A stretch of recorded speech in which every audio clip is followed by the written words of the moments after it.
ඔබ එකතු වන්නේ ටෝක් 24 වැඩසටහන සමගින් අද අපි ටෝක් 24 වැඩසටහනින් කතා කරන්නට සූදානම් වර්තමානයේ නිර්මාණය වෙලා තියෙන මේ ජනතා අරගල කොහොමද අපේ හෙට රටේ දේශපාලනයට ආර්ථිකයට සමාජීය වශයෙන් බලපාන්නේ කියන කාරණය.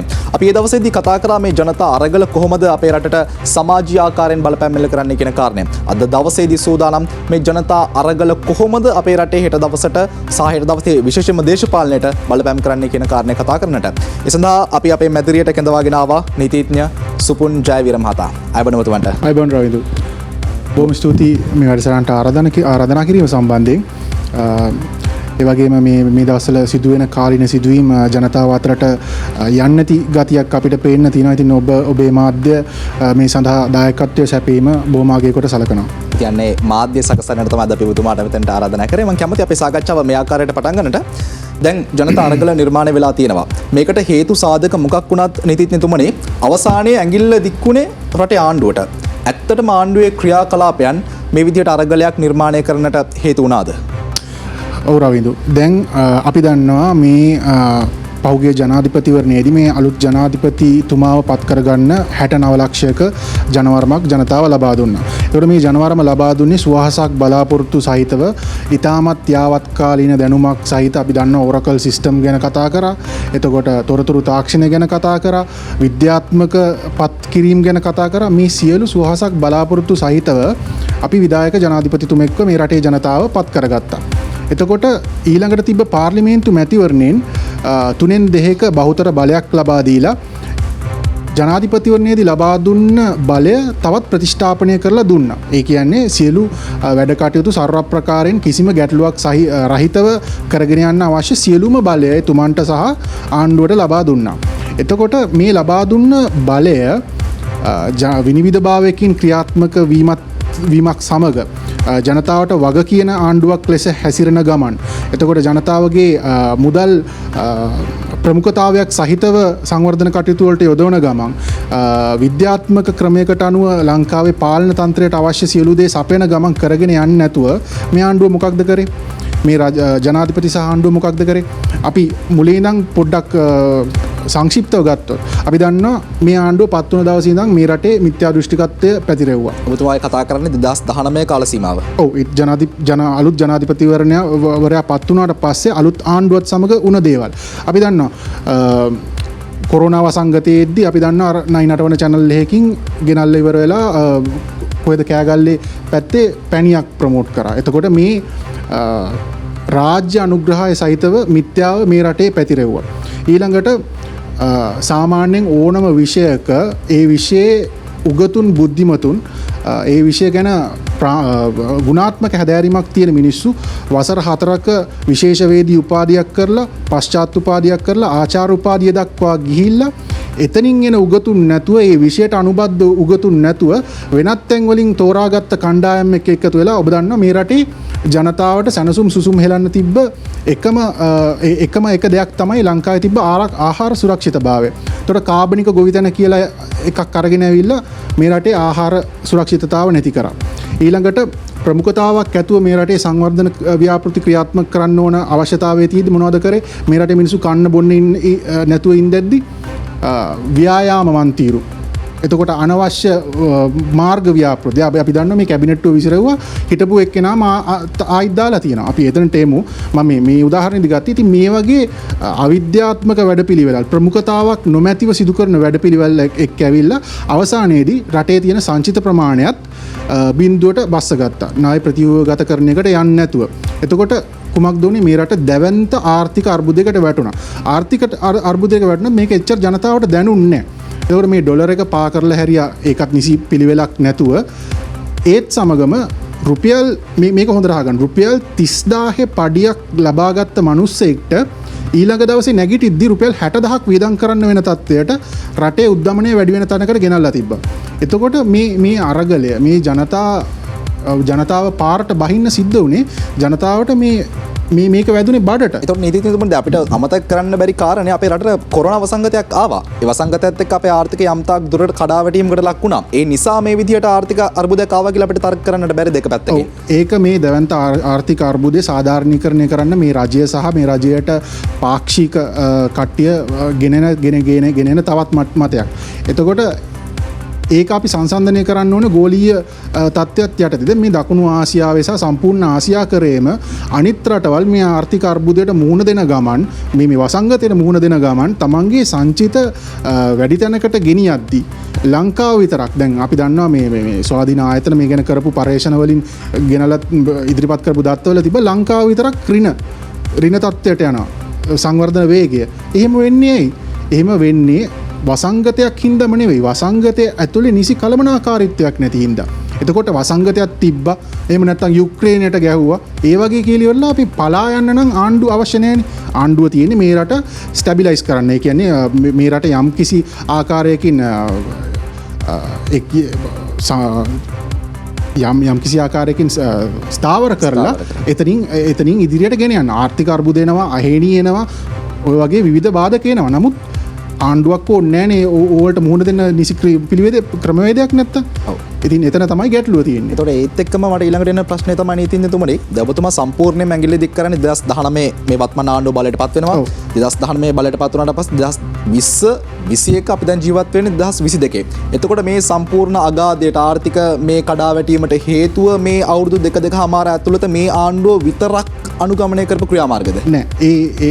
මේ ආණ්ඩුවට විතරක් ඇඟිල්ල දිගු කරන්නේ මේ පවතින පුපුරා යෑමට ප්‍රධාන වශයෙන්ම හේතුකාරක වෙන්නේ ඒගොල්ලෝ. නමුත් මේක මේ අවුරුදු ගාණක් තිස්සේ තිබ්බ දිගින් දිගටම කළමනාකාරීත්වයකින් තොරවීම. එතකොට අපි දන්නවා වගවීමකින් තොරවීම. වගවීම කියන එක මේ රටේ මිනිස්සුන්ට හරියට තේරෙන්නේ නැහැ. කොහේ හරි හොරකම් කරලා අපි දන්නවා හිරේට ගෙනියද්දිත් මැති ඇමතිවරු අත් උස්සලා ආයුබෝවන් කියලා යන්නේ මහා වීරයෝ විදියට. ඉතින් ඒ වගේ තැනක මේ රට තිබ්බ අවුරුදු දැන් 70 ගන්න. මම හිතන්නේ නිදහසෙන් පස්සේ දිගටම අපි ආවේ ක්‍රමක්‍රමයෙන් එතනට. එතකොට පහුගිය ආණ්ඩුත් මේකට වග කියන්න ඕන. නමුත් මේ ආණ්ඩුව විශේෂයෙන් මේ ආණ්ඩුව මේකට ඇඟිල්ල දික් කරන්නේ අපි විසඳුමක් හොයන්න තිබ්බ තැන. ඒ කියන්නේ යම්කිසි ආකාරයකින් මේ දැවැන්ත කඩාවැටීමට යන්න නොදී අපිට තිබ්බ කන්දේ පල්ලමට වැටෙන්න කලින් අඩයක් ගහලා කොතනක හරි හිර කරගන්න. ඒ විසඳුම ලබා ගන්න මේ ආණ්ඩුව ගත්තේ නෑ. උද්දච්ච ආණ්ඩුවක්. උද්දච්ච ජනාධිපතිවරයෙක්. කොතනද අපිට මේ විසඳුම ගන්න තිබ්බ තැන? 2009 2020 විතර මේ ආර්ථික අර්බුදය මේ අද තියෙන තත්ත්වයට යනවා කියලා ආර්ථික විශේෂඥයන්. එතකොට ওই පාර්ලිමේන්තුවේම ඉන්න මැති ඇමතිවරු පවා ඒ ගැන කතා කරලා තියෙනවා. එතකොට ඒ ගැන මේ ලෝකෙම අනතුරු ඇඟවීම් කරද්දී ණය ප්‍රතිව්‍යුහගත කරන එකට නොයා ඒ වගේ නිකන් මේ බොරු කිය මේ අපි කොහොමත් ණය ගෙවනවා, ණය ගෙවලා ඉවර කරනවා. ඒ වගේ නිකන් මේ අර ගැලරියට කතා කරන දේවල් කිය මේක මගේ හැරියා. ඉතින් එතන තමයි මං හිතන්නේ ලොකුම ගැටලුව ඇති උනේ මේ කඩාවැටීමට. ඒකම තමයි අපි කතා කරන්න ඕනේ මේ ජනතා අරගලත් එක්ක විවිධ පාර්ශව එනවා අරගල පිටියට උද්ඝෝෂණ කරන්න පාට විවිධ පාර්ශව වෙනවා. ඒ අතරින් නීතිඥවරුන් විශේෂයි මේ කාල සීමාව ඇතුළතදී. බොහෝ දෙනෙක් කතා කරනවා නීතිඥවරුත් ජනතාවට සහයෝගය දෙනවා කියලා. අරගල කරන ජනතාව හිර යන්නට දෙන්නේ නැතුව ජනතාව බේර ගන්න තැනට නීතිඥවරුන් පත් වෙලා තියෙනවා. කොහොමද මේ නීතිඥවරුන්ගේ මැදිහත් වීම ඔබතුමා දකින්නේ මේ ජනතා අරගලයට? ඔව් රවින්දු, දැන් නීතිඥවරු කියන්නේ දැන් ඊට කලින් මම පොඩ්ඩක් විස්තර කරලා ඉන්නම්. සාමාන්‍ය ජනතාවගේ මේ රටේ සිදුවෙන සියලුම දේවල් වල අපි කොහේ හරි කසල බැහැර කිරීමක ඉඳන් මේ රටේ ආණ්ඩුක්‍රම ව්‍යවස්ථාව වෙනකන් හැම දෙයකටම නීතිය අදාළ වෙනවා. එතකොට මේ නීතිය ගැන ගුණාත්මක හැදෑරීමක් කරන පිරිස තමයි වෘත්තීයවේදීන් විදිහට නීතිඥයන්. එතකොට රටේ නීතිය සම්බන්ධයෙන් විශාල අර්බුදයක් ඇවිල්ලා තියෙද්දි අතරම මෙතන ආර්ථික අර්බුද, දේශපාලනික අර්බුද අතර ඔක්කොම අන්තිමට ලඝු වෙන තැන නීතියනේ. එතකොට එතනදී නීතිඥයන් නැගී සිටිය යුතුයි. මොකද උන්ට වගකීමක් තියෙනවා. අපි දිවුරුම් දෙන්නේ ආණ්ඩුක්‍රම ව්‍යවස්ථාවට පක්ෂපාතී වෙන්න තමයි දිවුරුම් දෙන්නේ. එතකොට ආණ්ඩුක්‍රම ව්‍යවස්ථාවෙන් තමයි ජනතාවගේ අයිතීන් තහවුරු කරලා තියෙන්නේ. එතකොට ජනතාවගේ අයිතීන් තහවුරු කරලා තියෙන තැනදී ජනතාවගේ අයිතීන් උල්ලංඝනය වෙනවා නම් නීතිඥයින් අනිවාර්යයෙන්ම කොන්දේසි විරහිත වෙතෙන්දි පෙනී ඉන්න ඕන. නැත්නම් අවුරුදු ගාණක් ඉගෙනගෙන ඔතනට ඇවිල්ලා දිවුරුම් දීලා තේරුමක් නැහැනේ. එතකොට මේ අවස්ථාවේදී විශේෂයෙන්ම නීතිඥවරුන් ස්වාධීනව ස්වේච්ඡාවෙන් පෙනී හිටපු අවස්ථා ගොඩක් දැක්ක. ඒක සංවිධානාත්මක වුණ දෙයක් නෙවෙයි. පසු අවස්ථාවක සංවිධානය වුණ තැනට ඇවිල්ලා දැන් ශ්‍රී ලංකා නීතිඥ සංගමය වගේම ප්‍රාදේශීය නීතිඥ සංගම් වලින් දැන් විශාල මැදිහත් වීමක් කරනවා. එතකොට මිරිහාන අපි මේ පිපිරීම ඇති වෙන්නේ මිරිහානයේදී. මිරිහාන සිදුවීමේදී 31 මිරිහාන විරෝධතාවයේදී සිවිල් වැසියන්ට පහර දීලා අපිට අනිද්දාසේ ආරංචි වෙනවා සිවිල් වැසියන් 54 දෙනෙක් අත්අඩංගුවේ පසු වෙනවා කියලා.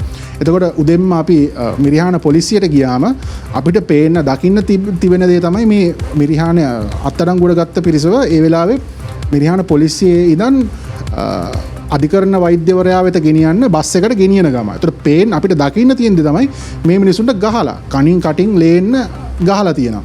එතකොට මේවා වෙන්න දෙන්න බෑනි නීතිඥවරු විදියට මේවා අපිට අස්පනා පිටම දකින්න තියෙනවා නම් මේ මිනිසුන්ගේ ආණ්ඩුක්‍රම ව්‍යවස්ථාවෙන් සම්මත වෙච්ච නිදහස අයිතීන් උල්ලංඝනය වෙනවා නම් අස්පනා පිටම එතකොට අපිට කටවහගෙන ඉන්න අමාරුයි. අපි යුක්තිය වෙනුවෙන් කතා කරන්න ඕනේ. මම හිතන්නේ මේ මැදිහත් වීම ලංකාවේ ඉන්න සියලු නීතිඥයින් මේ අවස්ථාවේදී සිවිල් පුරවැසියන් වෙනුවෙන් ඉටු කරනවා කියලා කියන්න කැමතියි. එතකොට ඔබතුමාලා දැන් කොහොමත් විරෝධතාවයට සම්බන්ධ වෙලා ඉන්න ඔබතුමා කියන්නේ විරෝධතාවයට මේ පක්ෂපාතී කියන මුහුණුවරකින් තමයි කතා කරන්නේ. එතකොට ඊළඟට මේත් එක්කම පැන නගින ගැටලුව තමයි එහෙනම් මොකටද මේ විරෝධතාවක්?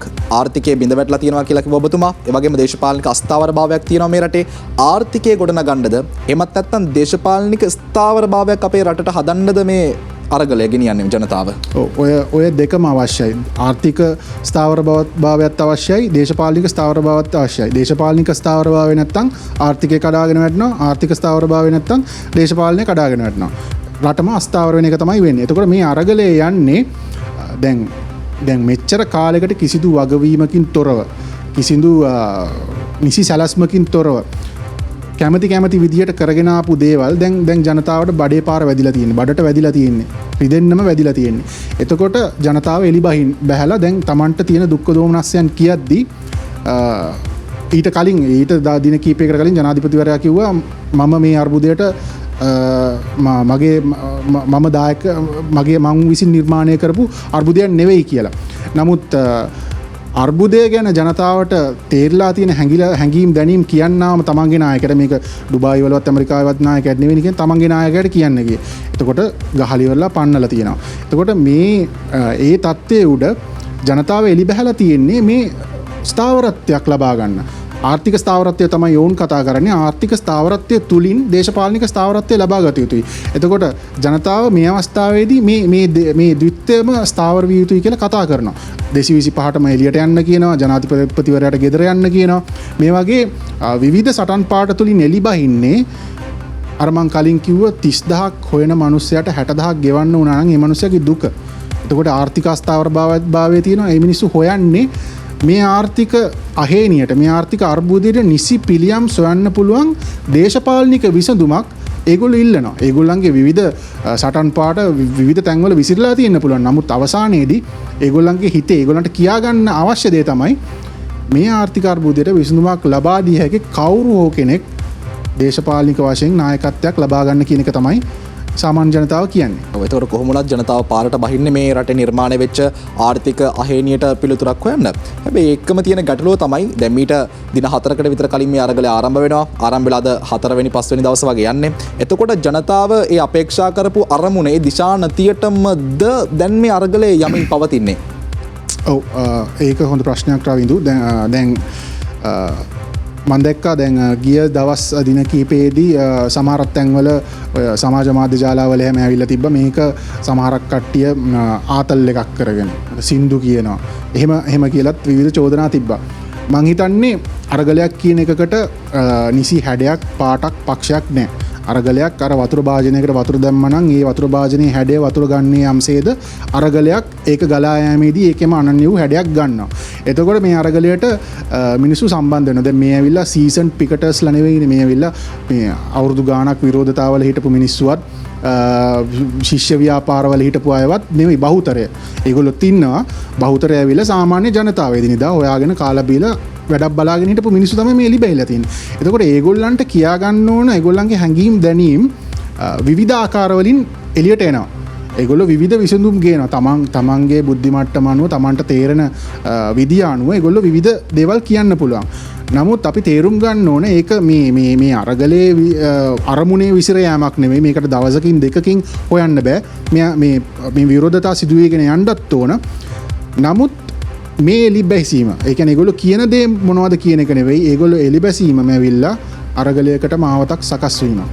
එතකොට ඒක ජයග්‍රහණයකට මෙහෙවන එක පොදු ජනතාව වගේම වෘත්තිකයන් වගේම මාධ්‍ය යුතුකම. එතකොට නීතිඥතුමනි දැන් තියෙන ප්‍රශ්නය තමයි කෙනෙක් මේ අරගලයට එනවා මට හම්බෙන මාසික වැටුප මදි එහෙමත් නැත්නම් මට හම්බෙන මාසික වැටුප සතියෙන් දෙකකින් ඉවර වෙනවා බඩු ගිනි ගණන් මට මේ දේවල් එක්ක කළමනාකරණය කරගන්න බෑ කියලා. ඒතර කෙනෙක් මේ අරගලයට සහභාගී වෙනවා මේ ආණ්ඩුව වෙනස් කිරීමේ අරමුණ නිසා කොහොමත් නීතිඥතුමනි 1815 අපි කන්දරට ගිවිසුම පරාද වෙච්ච තැන ඉඳලම රට පාවා දෙන මිනිස්සු කොහොමත් අපේ මේ මහ පොළොවට ආධුනික මිනිස්සු නෙමෙයි. හැබැයි කෙනෙක් සම්බන්ධ වෙනවා නම් අනිසි දේශපාලන වාසි ලබා ගන්න සටනේ දැන් ඔබතුමා කියන අර අරගලයේ අවසන් ඉලක්කය සම්පූර්ණ කරගන්න බෑ නේද? ඔව් අරගල් දැන් මේ අවස්ථාවේදී පවතින අරගලයේදී විවිධ පක්ෂ එතකොට කණ්ඩායම් තමන්ගේ පෞද්ගලික අරමුණු තකා ඒකට සම්බන්ධ වීම සිදු වෙනවා. නමුත් මම පෞද්ගලිකව හිතන්නේ මේ අවස්ථාවේදී පක්ෂ පාට භේදයකින් තොරව තමන්ට දැනිලා තියෙන දේ හින්දා පාරට ඇවිල්ලා තියෙන ජනකණ්ඩායමේ බලය ඒ පක්ෂපාට පක්ෂ පෞද්ගලික අරමුණු සමග මේකට සම්බන්ධ වෙන අයගේ අරමුණු අභිබවා යමින් පවතිනවා. එතකොට දැන් මේ දැන් අපි දන්නවා විපක්ෂයේ මන්ත්‍රීවරුත් දැන් ඔය ගිහිල්ලා ඔය අරගලයේ යම්කිසි ස්ථානයක විරෝධයකට සම්බන්ධ වෙන්න ගියොත් ගහලා පන්නන තැන්ට ඇවිල්ලා තියෙනවා මිනිස්සු. දේශපාලනයම මිනිස්සුන්ට එපා වෙලා තියෙනවා. ඉතින් මං හිතන්නේ ජනතාව පරිස්සම් විය යුත්තේ දැන් කලින් ඇව්වා නීතිඥයන්ගේ මේකේ දායකත්වය කොහොමද කියලා මට කියන්න අමතකුණ එක මේකටත් සම්බන්ධ කරලම කියනවා.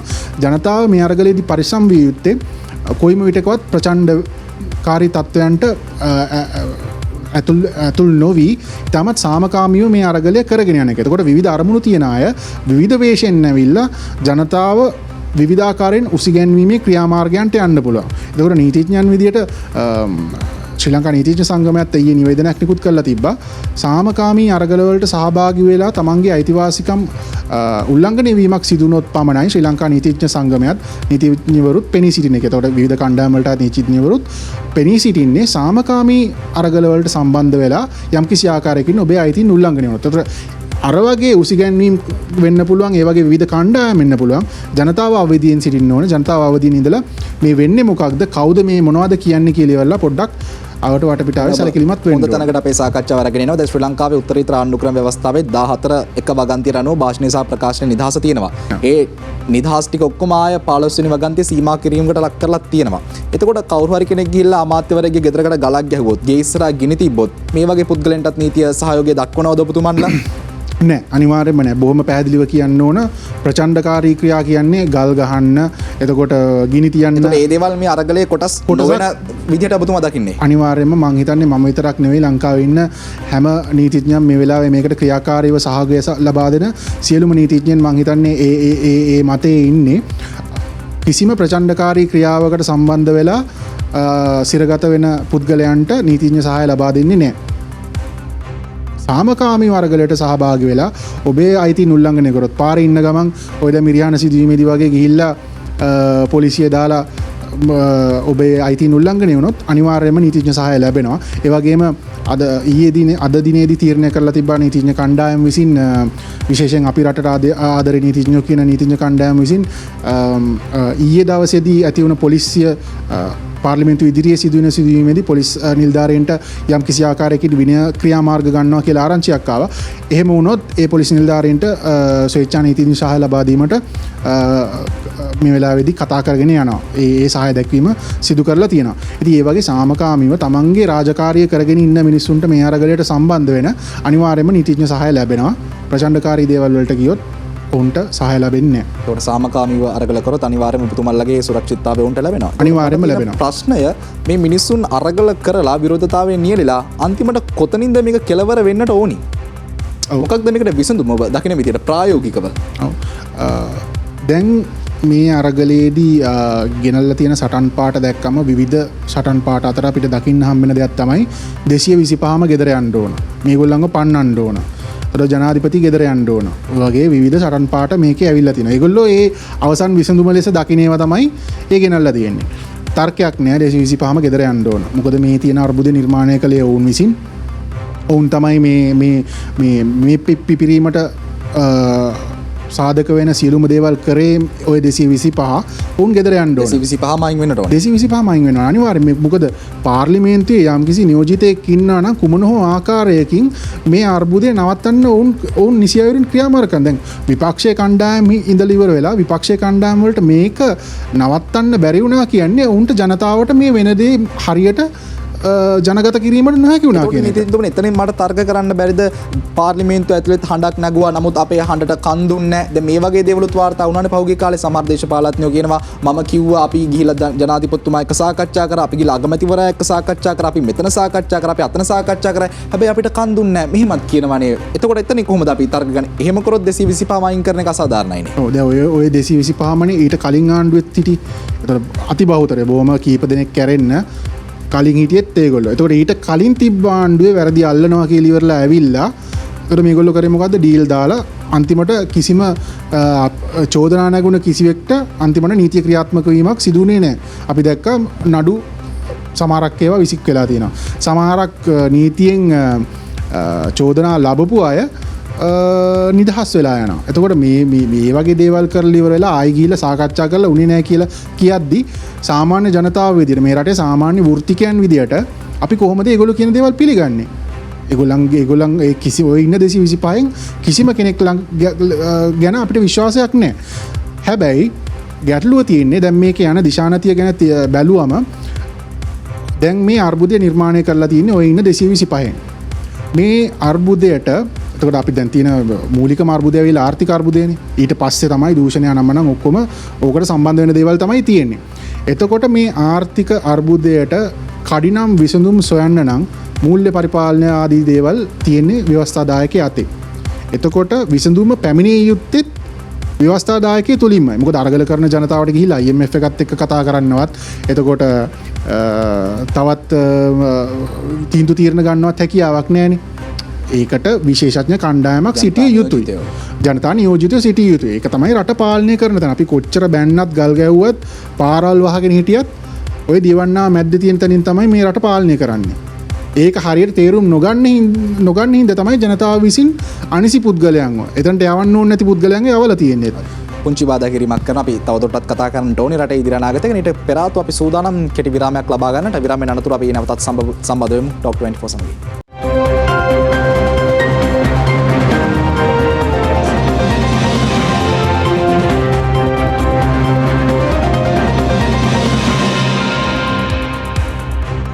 නැවතත් ටොක් 24 වැඩසටහන සමගින් අපි කතා කරමින් සිටින්නේ වර්තමානයේ පැන නැගිලා තියෙන ජනතා අරගල විරෝධතා රටේ හෙට දවසේ දේශපාලනයට ආර්ථිකයට කොයි ආකාරයෙන් බලපානවද කියන කාරණය.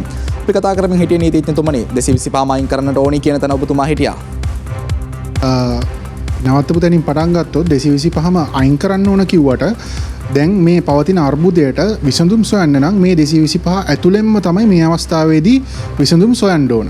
එතකොට මේගොල්ලන්ව පන්නලවත් එහෙම කරලා වෙන තැනකින් තීන්දුව తీරන ගැනීම හැකියාව නැහැ. මොකද රට පාලනය කිරීමේ බලය තියෙන්නේ ව්‍යවස්ථාදායකය තුළ. ඒකට යම්කිසි බලයක් තියෙනවා. එතකොට තීන්දුව తీරන ගැනීමේදී පනත් සම්මත කර ගැනීමේදී විවිධ තීන්දුව ගැනීමේදී ව්‍යවස්ථාදායකය තුලින් තමයි මේක වෙන්න ඕන. එතකොට මේ දැනට ඉන්න 225න්ම තමයි අර ගත්තු බෙරේ ගහන්න ඕන වගේ ඔබලා පත් කරලා යවුවා සාමාන්‍ය ජනතාව විසින් විවිධ නියෝජිතයන්ව ඒගොල්ලන්ව දැන් එපා කියනවා. නමුත් එපා කියන තාමත් අපිට මේක කරගන්න වෙන්නේ මේ ඇතුළේ ඉන්න අයගෙන්ම තමයි. හොඳ තැනකට සාකච්ඡාව අරගෙන නමුත් මම ඔබතුමාව මෙතනින් නවත්තලා අරගෙන යන වෙන තැනකට මොකද අපි මේ පිළිබඳව ඉස්සරහට කතා කරන්න ඕන නිසා දැන් පහුගිය කාලේ තිබ්බ විරෝධතා සමයේදී අරගල සමයේදී ආණ්ඩුවේ ක්‍රියාකලාපයේ සහ ආණ්ඩුවේ හැසිරීම ඔබතුමා කොහොමද දකින්නේ? විශේෂයෙන්ම ජනාධිපතිවරයාට පැවරලා තියෙන බලතල වලට අනුව මහජන ආරක්ෂක පළාතට අනුව ජනාධිපතිවරයාට හදිසි නීතිය ක්‍රියාත්මක කරන්නට පුළුවන්. හැබැයි මේ හදිසි නීතිය ක්‍රියාත්මක කරපු ආකාරයේ ප්‍රශ්නයක් තියෙනවද? අනිවාර්යයෙන්ම ප්‍රශ්නයක් තියෙනවා. මොකද දැන් මේක මේ අවස්ථාවේ හදිසි නීතිය ක්‍රියාත්මක කිරීමෙන් නැත්නම් ඇඳිරි නීතිය දාන ඇඳිරි නීතියත් ඒකෙම කොටසක් ඇඳිරි නීතිය දාන ඒ ක්‍රියාමාර්ග මේ අවස්ථාවේදී වුණ දෙයක් නෙවෙයි. මේ වැරදි පූර්වාදර්ශය අපිට ලැබුණේ කොවිඩ් වසංගත සමයේ උච්චතම අවස්ථාවේදී. දවල් 12ට විතර ඇවිල්ලා කියනවා මාධ්‍ය සාකච්ඡාවට ඇවිල්ලා රජයේ පාර්ශවයෙන් අද දිනේදී ඇඳිරි නීතිය දාන්නේ නැහැ කියලා. මේක උණ දේවල් මේ රටේ උණ දේවල් 12ට විතර කියනවා. 4 වෙද්දී හවස 4 වෙද්දී ඇඳිරි නීතිය දාලා. එතකොට රජය කෙරෙහි තියෙන ජනතා විශ්වාසය සම්පූර්ණයෙන් බිඳවන්න මිනිස්සු යන්න දෙන්න ඕන. එතකොට රෑට කන්න දේවල් හදනවා සමහරක් ව්‍යාපාරික ස්ථානවල ඒව හැදිලා නාස්ති කරන්න කොච්චර ප්‍රශ්න තියෙනවද මිනිස්සුන්ට. එතකොට මේ වැරදි පූර්වාදර්ශය කොවිඩ් කාලෙත් තමයි දුන්නේ. අපි ඒක ගැන කතා කරද්දී සමහරක් වෙලාවට අපිට මේ වසංගත සමයක් ඒකින්ද මේ දේවල් කරන්න වෙනවා කියලා අපිට දෝෂ දර්ශන නැගුණ අවස්ථා තියෙනවා. නමුත් මං හිතන්නේ දැන් මිනිස්සුන්ට අවබෝධ වෙනවා ඇති මේ අවස්ථාවේදී ඒක වුණාම. දැන් මං හිතන්නේ 4ට විතර තමයි ප්‍රකාශ කරේ ඇඳිරි නීතිය දානවා කියලා හවස 6ට ඇඳිරි නීතිය දානවා කියලා. මම දැක්කා සමාජ මාධ්‍ය ජාලවල මේ රැයට කන්න හදපු ඒවා විසික් කරන්න වෙලා කියලා පෝස්ට් කරලා තියෙයි. හරිම ශෝචනීයයි. මිනිස්සු එදිනෙදා හම්බ කරගෙන කන දේවල් නෙමෙයි. ඒවා විසික් කරන්න වෙනවා කියන ජනතාව මේ නායකයන්ගේ වැරදි ක්‍රියාමාර්ග අනුව. ඒකට මං ආවොත් එimhe හදිසි නීතිය ගැන මිරිහාන සිදුවීමෙන් පස්සේ අත්‍තරම ජනතා විරෝධයේදී මේකත් කියලා ඉන්නවා. ජනතා විරෝධයේදී අනිත් දවසේ උදෙන්ම ජනාධිපති මාධ්‍යකෙන් නිකුත් කරලා තිබ්බ අරාබි වනාන්තරයක් හදන්න අන්තවාදීන් වනාන්තරයක් කියලා ඊට පස්සේ ආයි නිවැරදි කරලා තිබ්බ අරාබි වසන්තයක් හදන්න අන්තවාදීන් කොටසක් තමයි මේක කරේ කියලා. අපි ගිහිල්ලා බලද්දි මේ අහල පහල මිනිස්සු ඒගොල්ලන් තමයි අන්තවාදීන් කියලා තියෙන්නේ. එතකොට එහෙම ප්‍රකාශයක් නිකුත් කරලා හදිසි නීතිය ක්‍රියාත්මක කරන්න අන්තවාදී මැදිහත් වීමක් තිබෙන්නේ නැහැ එතන. කොහෙත්ම නැහැ. අපි එතන ගිහිල්ලා මේ මිනිස්සුත් එක්ක කතා බහ කරලා තාත්තා කෙනෙක් උදේ ඇවිල්ලා තිබ්බ පුතා ඒක බලන්න ඇවිල්ලා අල්ලක් ගහලා අල්ලගෙන දාලා. නමුත් මාධ්‍ය නිවේදනයේ සඳහන් වෙලා තිබ්බේ ජුබිලි හන්දියෙන් අන්තවාදීන් පිරිසක් විසින් මේගොල්ලන්ව උසිගන්වල ඉවර වෙලා ඒ උද්ඝෝෂණය තිබ්බ තැනට ආවා කියලා. ඔව් ඉතින් ඒකත් එක්කම ගිය අර අපි කියනවා මේ තිර පිටපතක් ගියානේ මාධ්‍ය ආයතනවල එක්කෙනෙක් කවුද මන් දන්නේ මිනිස්සෙක් ඇවිල්ලා බස් එක ඇවිල්ලා ආමි බස් එකක් අරගෙන වෙන තැනකින් නැවැත්තුවලා ජනාධිපතිව ආරක්ෂා කරන්න ඒක පිච්චුවලු. එතකොට මේ ආරක්ෂක අංශවල වාහනයක් සාමාන්‍ය මිනිස්සෙක් ඇවිල්ලා ලොක් එක කඩලා අරගෙන යනකම් ආරක්ෂක අංශ බලාගෙන ඉඳලා තියෙනවා. මේ ස්ක්‍රිප්ට් එකට අනුව. ඊළඟට තවත් තැනක අපිට පේන්න තියෙනවා සමාජ මාධ්‍ය ජාල තුල මේ පොලිස් නිලධාරීන් 30-40ක් බලාගෙන ඉඳද්දි මිනිස්සෙක් ඇවිල්ලා ගිනි තියනවා බස් එකකට. බස් එකකට එහෙම ගිනි තියන්න බෑ. මොනවා හරි දාලා ගිනි තියන්න ඕනේ. මේ පෙට්‍රල් භූමි තෙල් ලීටරයක් ගන්න බූලියක් අරගෙන යන්න බැරුව ෂෙඩ් එකට මිනිස්සු ඉඳද්දි මේ කොටසක් ඇවිල්ලා මෙහෙම ගිනි තියනවා කියලා කියනවා නම් පොලිස් නිලධාරීන් බලාගෙන ඉඳි අත්අඩංගුවට ගන්න. දැන් ඊයේ එහෙම කරා නම් ඒ පුද්ගලයන් අත්අඩංගුවට ගන්න එපා. දැන් ඊයේ තිබ්බා ගංගොඩවිල මහේස්ත්‍රාත් අධිකරණයේ මිරිහාන සිදුවීමේදී අප ලබා නොදී හඳුනා ගැනීමේ පෙරට්ටුවට ඉදිරිපත් කරන්න ඉතුරු වෙලා තිබ්බ පුරවැසියන්ව ඊයේ ඉදිරිපත් කරා හඳුනා ගැනීමේ පෙරට්ටුවට. කවුරුත් අඳුරගත්තේ නැහැ. ඉතින් කෝ අන්තවාදීන්. මෙහෙම බොරු ජනාධිපති මාධ්‍යකෙන් එළියට දානවා කියන්නේ මේක විශාල ප්‍රශ්නයක්නේ. වගවීම නෑ කියන්නේ මේකයි. මේවා ගැන හොයන්න කවුරුත් නෑ. කතා කරන්න කවුරුත් නෑ.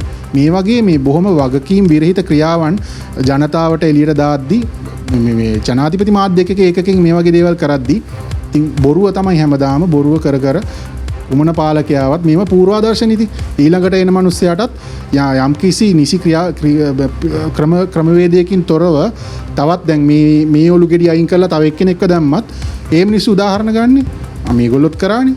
එහෙම තමයි. දැන් අද කාලේ මොකක් හරි වැරද්දක් කතා කරද්දී තවත් මිනිස්සු ගේන ප්‍රශ්නයක් තමයි ඇයි මෙතනත් උනානේ මේක ගැන කතා කරන්නේ නැද්ද? මිනිස්සුන්ට දන්නේ වැරද්දකට වැරද්දක් පෙන්නුව මේක බිඳුව වෙන්නේ නැහැ. ඒක වැරද්දක්. ඒක මිනිස්සු තේරුම් ගන්න ඕන. ඒකම තමයි දැන් ඔබතුමා පැහැදිලි කරනවා මිරිහාන සිද්ධියේදී පොලිසිය ජනතාවට අමානුෂික විදිහට පහර දීලා තිබ්බා කියලා. ඒකෙම දැන් පුද්ගලයෙක් අත්අඩංගුවට ගන්නව නම් අපරාධ නඩු විධාන සංග්‍රහයට අනුකූලව තමයි අත්අඩංගුවට ගැනීම සිද්ධ කරන්නට ඕනි. එතකොට විශේෂයෙන්ම ඔබතුමාලගේ නීතිඥ සංගමයත් මේ පෙනී හිටින්නේ ජනතාව අත්අඩංගුවට ගැනීම සම්බන්ධයෙන්. මේ ජනතාව අත්අඩංගුවට ගැනීමේදී කොහොමද මේක කරන්නට ඕනි? නීති අනුකූලව ජන විරෝධතාවය යෙදෙන කෙනෙක් අත්අඩංගුවට ගන්න පුළුවන්ද? කොහොමද මේක වෙන්නට ඕනි ක්‍රමය? ප්‍රචණ්ඩකාරී හැසිරීමක් හෝ යම් කිසි ආකාරයකින් අපි දන්නවා ප්‍රචණ්ඩ ක්‍රියා සිදු කරන කෙනෙක්ව ආත්මාරක්ෂාව තකා. එතකොට පවතින නීතිය කඩ කරලා යම් කිසි ක්‍රියාවන් සිදු කරන පුද්ගලයෙක්ව අත්අඩංගුවට ගන්න පුළුවන්. එතකොට මෙතනදී උනේ ජනතාව ඇවිල්ලා සාමකාමී උද්ඝෝෂණයක් කර හිටියා. මිරිහාන සිද්ධියේදී ඒක මිරිහාන ඔය බැරිකේඩ් එක ඉස්සරහා එතන දාලා තිබ්බ බාධකයක්. ඒ බාධකේ ඉස්සරහා මිනිස්සු එක ඒවා කිය කෑගගා උද්ඝෝෂණය කරා. ඒක පුළුවන්. ඒක කරන්න පුළුවන් ආණ්ඩුක්‍රම ව්‍යවස්ථාවේ 14 වෙනි ව්‍යවස්ථාවෙන් සම්මත කරලා තියෙන භාෂණයේ නිදහස, ප්‍රකාශනයේ නිදහස, සාමකාමීව රැස්වීම නිදහස ආදී අයිතීන් ගැන ශ්‍රේෂ්ඨාධිකරණ නඩු තීන්දුවක් තියෙනවා. කුරුකුළු සූරිය සහ ජයසේකරට එදිරිව ශ්‍රී ලංකා රූපවාහිනී සංස්ථාව කියන නඩු තීන්දුවේදී ලංකාවේ උත්තරීතර අධිකරණය වෙන ශ්‍රේෂ්ඨාධිකරණයෙන් දුන්න නඩු තීන්දුවක් ඒකෙදි කියනවා රජය විවේචනය කිරීම රජයට විරෝධය පළ කිරීම දේශපාලන පක්ෂවලට විරෝධය පළ කිරීම ජනතා අයිතියක් ඒක ප්‍රජාතන්ත්‍රවාදී රාජ්‍යයක මූලිකාංගයක්. එතකොට දඬු නීති සංග්‍රහ 120 වගන්තිය නැවතත් කියනවා රජුට විරුද්ධ වීම හෝ විරුද්ධ වීමට පෙළඹවීම දඬු නීති සංග්‍රහය යටතේ වරද්දක් කියලා. ඔව් අනාදරය ඇති කිරීම කියලා ඔය 120ට 29 දැන් දාන්නේ අපි ටිකක් පිටිපස්සට ගියොත් පාස්කු ප්‍රහාරය ගැන කතා කරපු ෂයන් මාලක් ගමගේට 120 අනුව තමයි දැම්මේ. ඊළඟට ඊයේ පෙරේදා ඔය අත්අඩංගුවට ගත්ත අනුරුද්ධ බණ්ඩාරට 120 අනුව තමයි දාන්නේ. ඔය 120 අර්ථ නිරූපණය කරගන්න විදිය අනුව තමයි දැන් අර ලේසියට 120 තමයි හැම එකටම. කවුරු හරි අල්ලගත්තද 120 අනුව ගිහිල්ලා දානවා. ඉතින් අර එතනදී සිදුවෙන ජනතාවට ඇත්තටම මේ අර අපි හැරස්මන්ට් එකක් කියන්නේ මිනිස්සුන්ට වදදීමක් සිදු කරන්නේ. දාලා ඉවර වෙලා ආයි ගෙන්නනකම් පොලිසිය ඒට ගෙනියනවා මෙහෙට ගෙනියනවා මාරු කරන දැන් අනුරුද්ධ බණ්ඩාරගේ සිද්ධියේදීත් අත්අඩංගුවට ගත්තේ රාත්‍රී 1යි කාලට විතර. පෙර දිනේ රාත්‍රී 1යි කාලට විතර අත්අඩංගුවට ගත්තේ. එතකොට ආයිත් මහේස්ත්‍රාත් තුමාට ඉදිරිපත් කරන්නේ ඊළඟ දවසේ රාත්‍රී 1:00 ඒ කාලය අතරතුර පැය 24 යන කාලය අතරතුර. එතකොට උදේ ඉඳන් රාත්‍රී 1යි ගාන වෙනකන් නීතිඥයෝ එතන. මේ ජනතා බලයට විරුද්ධව කරන දේවල් තමයි. ඉතින් ඒවා විවිධ ආකාරයෙන් යොදා ගන්නවා. තියෙන නීති සමහරක් වෙලාවට තමන්ගේ වාසිය තකා අර්ථ නිරූපණය අපැහැදිලි වුණාම ඒ වලින් වාසි ගන්න අවස්ථා තමයි නීතිය ක්‍රියාත්මක කරන ආයතන. ඒකට දැන් වර්තමානයේ දැන් කොමත් අරගලයේ ක්‍රියාත්මක වෙලා ඉවරයි. අපි මේකට තියෙන වර්තමාන පසුබිම ගැන නීතිඥතුමනි බොහොම පැහැදිලිව කතා කරන්නට ඕනි. දැන් වර්තමානයේ මේ අර්බුද වලට සහ මේ විප්ලව වලට අරගල වලට විසඳුමක් විදිහට වර්තමාන පාර්ලිමේන්තුව සහ ජනාධිපතිතුමා ඇතුළු මේ කැබිනට් මණ්ඩලය මේ දේවල් අරගෙන ඉන්නේ. කැබිනට් මණ්ඩලය සංශෝධනය කරනවා, අලුතෙන් කට්ටිය ගේනවා, අමාත්‍ය මණ්ඩලවල දියුරුම් දීම් සිද්ධ කරනවා. මේ දේවල් තුලින් මේ අරගලයට විසඳුමක් හොයාගන්නට පුළුවන්ද? මේ විසඳුම් ඔබතුමාලා තෘප්තිමත් වෙනවද? නෑ කිසිම ආකාරයකින් තෘප්තිමත් වෙන්න පුළුවන් විසඳුම් නෙමෙයි. දැන් අපි දැක්කනේ කැබිනට් එක විසිරවනවා. ඇත්තටම ජනතාව කිව්වේ ජනාධිපතිට ගෙදර යන්න කියලා. ගෙදර යන්න කිව්වම කැබිනට් එක තමයි ගෙදර යවන්නේ. ගෙදර යවලා ඊට පස්සේ ආයිපත් කරනවා 5 දිනක්ද කොහෙද මං හිතන්නේ අමාත්‍යවරු 5 දිනක්ද කොහෙද පත් කරා. හිටපු මහා මාර්ග අමාත්‍යවරයාම ආයිපත් කරලා තිබ්බා. ඊළඟට හිටපු අධිකරණ අමාත්‍යවරයාව මුදල් ඇමති කරලා තිබ්බා. මුදල් ඇමති මං හිතන්නේ පැය 24ක් හිටියේනේ ආයිත් එතනින් අයින් වුණා. ඉතින් මේ නිකන් ඔලු බක්කු නටවනවා වගේ ඔලු ගෙඩි මාරු කරලා එක්කෙනෙක්ව දානවා අයින් කරනවා. ඔය සෙල්ලම් අපි දැකලා තියෙනවා. මේ අවුරුදු ගානට මගේ ජීවිත කාලය පුරාම මම දැකලා තියෙනවා. ඊට එහා දේවල් අපි කියවලා තියෙනවා. ඉතින් ඒ දේවල් ගැන අපිට හොඳ අත්දැකීම් තියෙනවා. ඒ වලට අපි මේක නෙවෙයි අපි ඉල්ලන විසඳුම. එතකොට මේ ඉන්න මම අර කලින් කිව්වා වගේ අර්බුදයට විසඳුම හොයන්න ඕනේ 225 ඇතුළෙම නම් 225 ඇතුළේ ඉන්නවා යම්කිසි ආකාරයකින් එක් ක්ෂේත්‍ර තුල තමන්ගේ විෂය නිපුණතාව තියෙන කට්ටිය. ආචාර්ය උපාධි ලැබපු අය ඉන්නවා. ඒ ගැන හදාරපු අය ඉන්නවා. ඒ ගැන අවුරුදු ගාණක් වැඩ කරපු විවිධ දේවල් වල ඉන්නවා. මේ දැන් ආණ්ඩුවකදී මේ ඉගෙනගත්ත ඒ විෂය ඉගෙනගත්ත මිනිස්සයව නෙවෙයිනේ අමාත්‍යංශයට දාන්නේ. වෙන කාව හරි තමයි දාන්නේ. ඉතින් ඒ වගේ කරන්නේ නැතුව අඩුතරමේ මේ වෙලාවේ මේ ඉන්න මිනිස්සුන්ගෙන් යම්කිසි ප්‍රයෝජනයක් ගන්නවා නම් ගන්න පුළුවන් දෙයක් තියෙනවා නම් ඒක ගන්න. ඒක අරගෙන ක්‍රියාත්මක වෙන්න මේ පවතින අර්බුදයට යම්කිසි ආකාරයකින් මේ තවත් ප්‍රපාතයට වැටෙන්න නොදී යම්කිසි ආකාරයකින් අඩයක් ගහගන්න මේ 225න් ප්‍රයෝජනයක් ගන්න කියන එක තමයි අපි ඉල්ලන්නේ. ඒක මේ ඔලු ගෙඩි මාරු කරලා අද ඉන්න එක්කෙනා හෙට නෑ, හෙට එක්කෙනාත් ආයිත් නෑ. දැන් ඊට පස්සේ මුදල් අමාත්‍යාංශයේ ලේකම්තුමා අයින් වෙලා තිබ්බා. පාර යන මිනිස්සුන්ට කතා කරලා ඇමතිකම් දෙන්න තත්ත්වෙට දැන් ඇවිල්ලා තියෙනවා. ඉතින් එහෙම නෙවෙයි. මේක පිළිවෙලක් ඇතුව කරන්න. ඉතින් මේ ඔය කරන දේම තමයි සම්පූර්ණ ආණ්ඩු කරණයේදීම ආණ්ඩුව පත් වුණ දවසේ ඉඳන්ම ඔය නාඩගම තමයි නැටුවේ. හැම දෙයකදීම ප්‍රතිපත්ති සම්පාදනයේදී මූල්‍ය කළමනාකරණයේදී කිසිම පිළිවෙලක් නැතුව එක හිතන දේවල් කරනවා. එතකොට අපිට දැන් මේ තියෙන තත්ත්වයේ උඩ ජනාධිපතිතුමා කියන විදිහට ජනාධිපතිවරයාව අයින් කරලා සම්පූර්ණයෙන්ම අලුතෙන් ආණ්ඩුවක් අපිට ගේන්න කාලය නැහැ නේ. එහෙම කරන්න බෑනේ. නෑ එහෙම කරන්න මේ අවස්ථාවේදී මම හිතන්නේ හැකියාවකුත් නෑ රට වැටලා තියෙන ප්‍රපාතයට අනුව. ඒතර ඔබතුමා කියන්නේ මේ අවුරුදු 2ක් ඇද ගන්න තාවකාලික විසඳුමක් එහෙමද? දැන් ලංකාවේ තියෙන ආණ්ඩු ක්‍රමය ගත්තම ලංකාවේ තියෙන්නේ පූර්ණ ජනාධිපති ආණ්ඩු ක්‍රමයක්වත් පූර්ණ ව්‍යවස්ථාදායක පාර්ලිමේන්තු ආණ්ඩු ක්‍රමයක්වත් නෙවෙයි. ඒකට කියනවා මිශ්‍ර ආණ්ඩු ක්‍රමයක් කියලා. ඒකට අර්ධ විධායක ආණ්ඩු ක්‍රමයක් කියලත් කියනවා. එතකොට දැන් 19 වෙනි ව්‍යවස්ථාව බලාත්මක කරලා ස්වාධීන කොමිෂන් සභා ආදිය තිබ්බම 20 වෙනි සංශෝධනය ආයි ගෙනල් ඉවර වෙලා මේවා ඔක්කොම අයින් කරලා ඒවයි බලතල අඩු කරලා ජනාධිපතිට බලය ලබා ගත්තනේ ආයි. ඒතකොට අපි කියන්නේ 20 එපා. මේ වෙලාවේදී ජනාධිපතිගේ බලය අඩු කරලා ඉවර වෙලා ව්‍යවස්ථාදායකයට බලය විමධ්‍යගත කරන්න. කරලා ඒ අනුව අපි යම්කිසි විසඳුමක් හොයාගත යුතුයි. එතකොට විසඳුම හොයාගන්න නම් අපි අන්තර්වාර රජයකට යන එක තමයි මේ අවස්ථාවේදී හොඳම විසඳුම හැටියට පේන්නේ. මොකද අපිට දැන් මේ විභාගයක් තියාගන්න කොලයක් නැති තරමට බංකොලොත් වෙලා තියෙන රාජ්‍ය ආයතනයකට ගියොත් ෆොටෝකොපියක් ගන්න විදියක් නැහැ. ඒ තරමට රට වැටලා තියෙනවා. එතකොට මේ ASCII ඒ කියන්නේ ඡන්දයක් තියන්න පුළුවන් නම් පවත්වන්න පුළුවන් නම් ඒක ඉතාමත් හොඳයි. ඒක කරන්න බෑ. ඒක යථාර්ථවාදීව බැලුවොත් මේ අවස්ථාවේදී කරන්න අසීරු දෙයක්. එතකොට අන්තර්වාර රාජ්‍යයක් කියන්නේ ඉංග්‍රීසියෙන් අපි කියනවා ප්‍රොවිෂනල් ගවර්න්මන්ට්. ඒ කියන්නේ යම්කිසි අර්බුදයක් පවතිද්දී ආණ්ඩුවක් වැටෙද්දී හෝ මිලිටරි පාලනයක් ඇතුව මොකක් හරි ඒ වගේ දෙයක් යම්කිසි රාජ්‍යයක සිදු වෙද්දී පවතින රජයේ සිට අලුත් රජයක් දක්වා ගමන් කිරීමේදී පවතින තත්ත්වයට තමයි අන්තර්වාර රජයක් කියන්නේ. එතකොට මේ අන්තර්වාර රජයක් පිහිටවල තමයි ජනාධිපතිගේ බලතල බොහෝ බලතල මේ අන්තර්වාර රජයට අරගෙන ක්‍රියාත්මක වෙලා තමයි මේ පවතින අර්බුදයට කඩිනම් විසඳුම්. ඒ කියන්නේ තවත් වැටෙන්නේ නැති වෙන. කොහොමත් වැටෙනවා දැන් මේ වැටිගෙන යද්දි මේ වැටෙන ප්‍රපාතේ අපි දැන් බ්‍රේක් නැතුව ඇවිල්ලා තියෙන්නේ. ඒක මේ ස්පීඩ් එක අඩු කරගන්න එක තමයි මම හිතන්නේ මේ ඉක්මනින්ම කරගන්න ඕන දේ.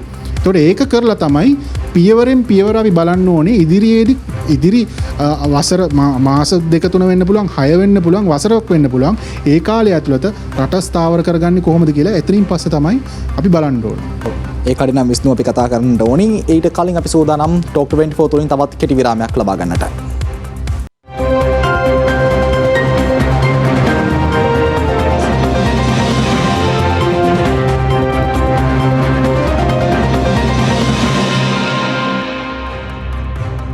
ඔබ නැවතත් ටොක් 24 සමගින් අපි කතා කරමින් හිටියේ මේ ආර්ථික අර්බුදයෙන් සහ දේශපාලනික අර්බුදයෙන් ගොඩ එන්නට ගන්නට තියෙන කඩිනම් ක්‍රියාමාර්ග සම්බන්ධයෙන්.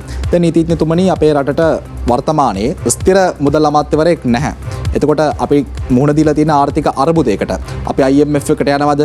IMF එකට යන්නේ නැද්ද? මේ දේවල් අපිට තීරණය කරගන්නට පුළුවන්ද? හරි නිශ්චිත අමාත්‍යවරයෙක් අමාත්‍ය ධූරයෙන් නැතිව? අනිවාර්යෙන්ම රවිදු දැන් මෙහෙම මේ තැන මුදල් අමාත්‍ය තැන හිස් වෙලා තියෙනකන් අපිට ඉදිරියට යන්න බෑ. එතකොට දැන් පත් කරපු මුදල් අමාත්‍යවරයාත් නැවතත් ඉල්ලා අස්සලා තියෙනවා. මම දන්නේ හේතු මොකක්ද කියලා ඉල්ලා අස්ස වෙන. නමුත් එහෙම වෙලා තියෙනවා. එතකොට මුදල් ලේකම්වරයාත් අස්සලා තියෙනවා එදිනම. එතකොට මේ මෙතන තියෙන මුදල් අමාත්‍යවරයා පත් කර ගැනීම කියන ගැටලුව විසඳ ගන්න නැතුව එතනින් ඉස්සරහට අපිට එක පියවරක්වත් තබන්න බෑ. මොකද රටේ ඔක්කොම දේවල් වෙන්න මූල්‍ය ගැටලුව අපි විසඳගෙන ඉන්න එපයි. ඒකට තීන්දුව තීරණ ගන්න කවුරු හරි දුරදක්නා නුවණක් තියෙන මිනිස්සෙක් උතන්ට එන්න ඕන. එතකොට දැන් කලින් හිටපු මුදල් අමාත්‍යවරයා කියන්නේ මේ කඩිනමින් අසුන එක්කෙනා නෙවෙයි ඊට කලින් හිටපු එක්කෙනා ගෙන් ඇහුවම ඉදිරියේදී මොකද වෙන්නේ කියලා අපි දැක්ක එක්තරා ස්ථානයකදී මාධ්‍යවේදීන්ට කියනවා ඒ ගැන එච්චර හිතන්න එපා කියලා. හිතලා නැති හින්දා තමයි මේ ගැටලුව ඔක්කොම.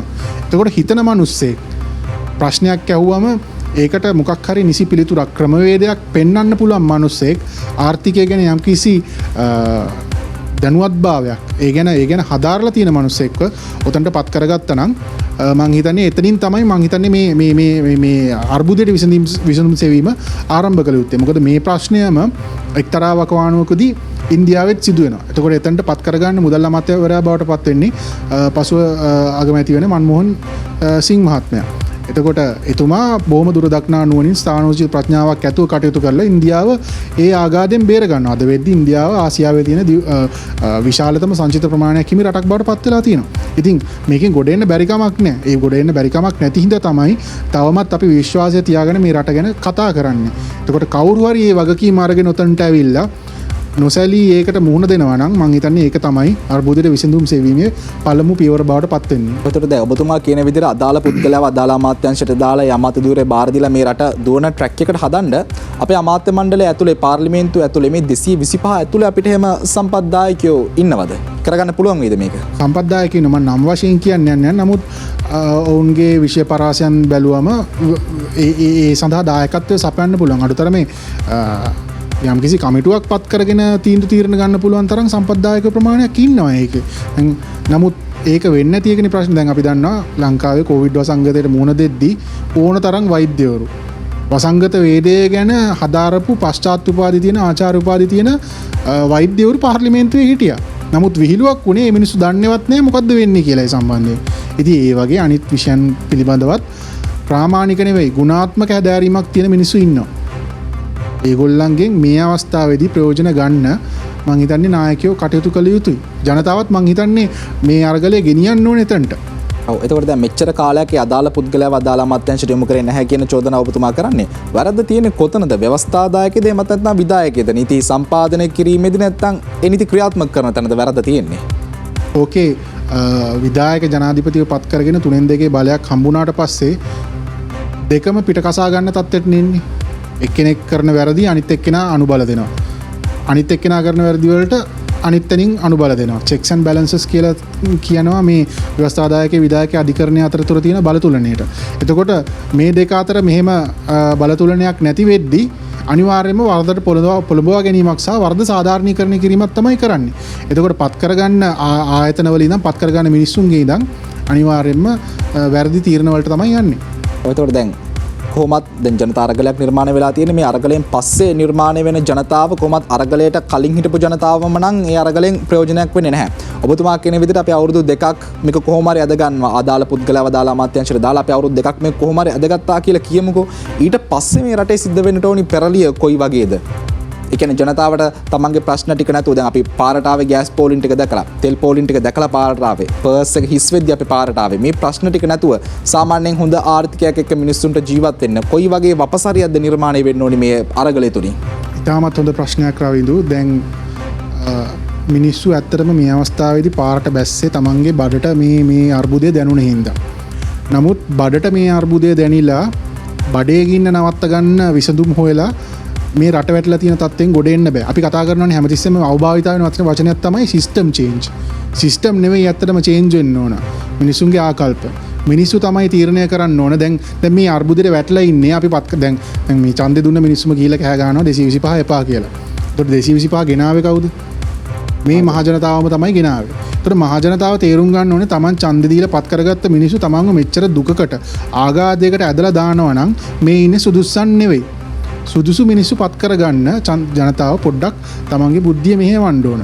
ඒතර ඔතන පොඩි ප්‍රශ්නයක් තියෙනවා නීතිඥතුමනි. හැමදාම මොකක් හරි අපේ රටට අර්බුදයක් එද්දී යම්කිසි දේශපාලන පක්ෂයක් හයිලයිට් වෙනවා, ඉස්මතු වෙනවා. ඒගොල්ලෝ කියන අපි මේ අර්බුදයට විසඳුම් දෙනවා. අපි මෙහෙම ආර්ථික අර්බුද හදන්නේ නැහැ. අපි ඔබතුමාලගේ නිදහස තහවුරු කරනවා, සුරක්ෂිතතාව ඇති කරනවා. මේ දේවල් වලට ජනතාව ඡන්දේ දානවා විනා මෙතනින් එහාට ජනතාවට හිතන්න කරන්න දෙයක් නැහැනේ. කොහොමද ජනතාව කියන්නේ විචක්ෂණශීලීව පාලකෙක් තෝරගන්නේ කොහොමද ඊළඟට? ඔව් ඒක ජනතාව පැත්තටම විතරක් දාන්න පුළුවන්, පාස් කරන්න පුළුවන් බෝලයක් නෙවෙයි. දැන් මේ අවස්ථාවේදී මේ යන අරගලය තවත් දිශානතිය තවත් යන්න අවශ්‍ය දිශාවක් තමයි යම් කිසි පක්ෂයක් විසින් නාම යෝජනා බාර දෙද්දී උගත්කමක් හෝ එහෙම නැත්නම් යම් කිසි රැකියාවක නියැලිලා යම් දීර්ඝ අත්දැකීම් තියෙන ඒ සාර්ථක වුණ මිනිස්සුන් ඒකට ජනතාව අඳුරන බිම්මට්ටමේ ජනතාවගේ දුක අඳුරන මිනිස්සුන් නාම යෝජනාවලට ඇතුළත්. මොකද අවසාන වශයෙන් ජනතාවටත් ඔය වගේ පිස්සු කෙලෙන මිනිස්සුන්ව යවන්න වෙන්නේ නාම යෝජනා ලිස්ට් එකේ තියෙන අය අතරින් තෝරලානේ. එතකොට පක්ෂ දේශපාලනය ඇතුළෙන් තමයි අපි ඔප්ෂන්ස් දීලා තියෙන්නේ සාමාන්‍ය ජනතාවට තෝරගන්න. එතකොට මේ නාම යෝජනාවලට නම් වීමේදී යම් කිසි ඩෙප්ත් එකක්, ඒ කියන්නේ හැදෑරීමක් තියෙන ජනතාවගේ දුක අඳුරන අත්දැකීම් තියෙන මිනිස්සුන්ව ඒ සඳහා නාම යෝජනා ලයිස්තුවට ඇතුළත් කරන්න කියන පෙළඹවීමත් ජනතාව මේ අරගලයේදීම කොටසක් වශයෙන් සිදු කළ යුතුයි කියලයි මම කියන්නේ. මේ අරගලයේම දිගටම ගලා යන්න ඕන. මම කියන්නේ එක්තරා අවස්ථාවකදී ඒකත් පැන නැගී යුතු යෝජනාවක්. ඒකට මේ කියන දේවල් මේ විදිහටම ක්‍රියාත්මක වෙන්නට ව්‍යවස්ථාදායක මේ දේවල් ඔබතුමා කියන ආකාරයෙන් ක්‍රියාත්මක වෙන්න රටේ වර්තමානයේ මේ පවතින නීති රීති ප්‍රමාණවත්ද? මේ ඇතිද නීති ටික? ඒකට මම මෙහෙම උත්තරයක් දුන්නොත් දැන් ඕනම රටක නීති පද්ධතියක් පවතින සමාජ ක්‍රමයත් එක්ක වෙනස් වෙන සමාජයත් එක්ක යාවත්කාලින වෙන සමාජයත් එක්ක යාවත්කාලින විය යුතුයි. එතකොට ප්‍රමාණාත්මක ලෙස අදාළ අවස්ථාවේදී නීති යාවත්කාලින නොවුනොත් එතන ගැටලු පැන නගිනවා. එතකොට යාවත්කාලින නොවීමේ ගැටලු ලංකාවේ නීති පද්ධතිය ඇතුළේ තියෙනවා.